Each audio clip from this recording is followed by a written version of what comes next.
Hi, my name is Olorogun Theodore Ochuko Areki.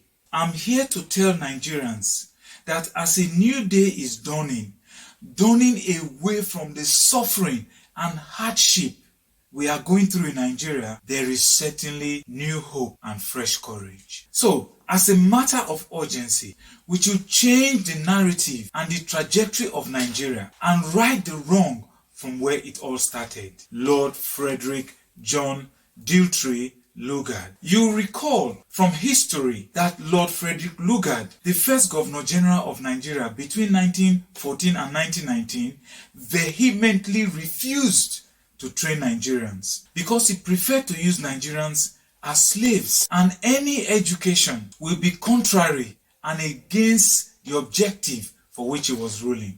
Rather, he put worms in places, worms that have eaten deep into our system. But how do we get rid of all these worms, who are either still worms amongst us or they have morphed and probably become butterflies? This is where the root of Nigerian problems over these years lies. 62 years problems to be precise. Ask me how, and I'll tell you. When Chief Anthony Erumosele Enahoro asked for independence from the British in the British House of Commons in Lagos in 1953, because they as youths at the time wanted a new Nigeria, the British told us clearly without mincing words that we were not ready for independence. And the reason they gave was that we were not trained enough to manage or rule ourselves. 62 years and counting, and we have clearly and in no iota of doubt managed to demonstrate and prove the British right. Now, with this new hope and fresh courage, our youths are rising up to the challenge of a new Nigeria again, like in 1953. But wait a minute, are they really ready? Have we been trained enough to support the new president of this new Nigeria that is coming? Quite frankly, this new president cannot do it alone. Just like the few educated Nigerians at the time in the 50s who couldn't do it. People like Chief Enahoro, Chief Azikiwe, Chief Awolowo, Alhaji Tafawa Balewa, Chief Okotiebo, etc. They couldn't do it because they needed a chunk of Nigerians trained as well. This new president needs, as a matter of urgency, a huge majority of young Nigerians who are properly trained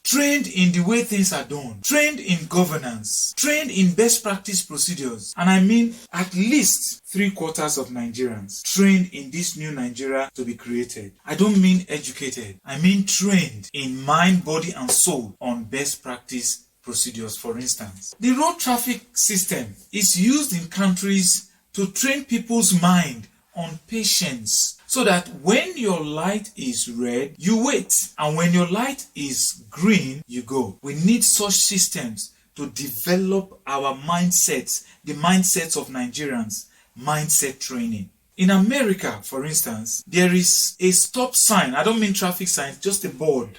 A stop sign on every crossroad. If you get there first, you stop, even if there are no vehicles.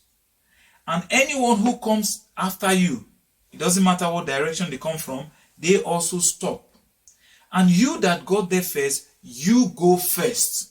Anyone who jumps that queue and goes before you who got there first will be arrested by the police. Simple mindset changing systems. We need Nigerians trained with this sort of systems. We want to get it right this time after nearly 62 years of independence. Get it right one for all and all for one. Now let's reminiscence a bit. Let's go back a little.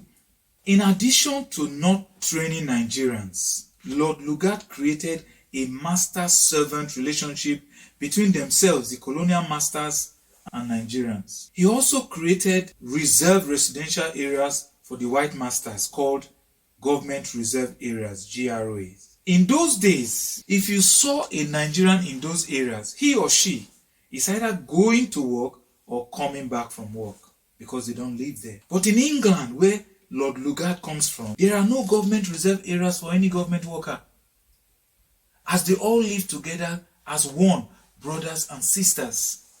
No slaves, no masters. As a matter of fact, the people in power, the politicians, are the servants serving the people who voted them into power. So what has happened after they gave us independence is that our brothers and sisters, that is the politicians, who took over from the white masters, moved into the shoes of their predecessors, the white masters, and continued the master-slave relationship, even though we are brothers and sisters. This practice is still what you and I see in Nigeria today. We want to end this 62-year streak of hopelessness. So we must be trained, prepared physically and mentally. We must change our mindset in this new Nigeria that is coming. Let us, every one of us, train ourselves in preparedness on how to develop ourselves, on production, on how things work, and on how to do things. Now, no matter the condition, good will always win over evil. You know why? Peter Obi is not politics. Peter Obi is a movement. Movement from these 62 years to fresh new courage and fresh new hope. I know people are obligated and dedicated to their political parties, but this, my brother, is not partisan politics. This, my sister, is not partisan politics. This is the emancipation of our dear country from 62 years of doldrum. Let's not repeat history. Let's make history. 2023 is pivotal to this historic tsunami. I'm not going to say vote wisely, as many people do. I'm saying vote Peter Obi. And I say that again, vote Peter Obi. And as we do so, let's be mindful of what Chief Anthony Enahoro wanted in the 50s. They wanted a new Nigeria. So let's create this new Nigeria now, today. Let's be truly ready and prepared for this new Nigeria. Don't kill a Nigerian. Train a Nigerian today. God bless you and God bless Nigeria. As usual, don't forget to smash the like button on your screen. Subscribe to this channel so we can continue to make videos like this for you. And most of all, share this video with your friends and families. Thank you for watching.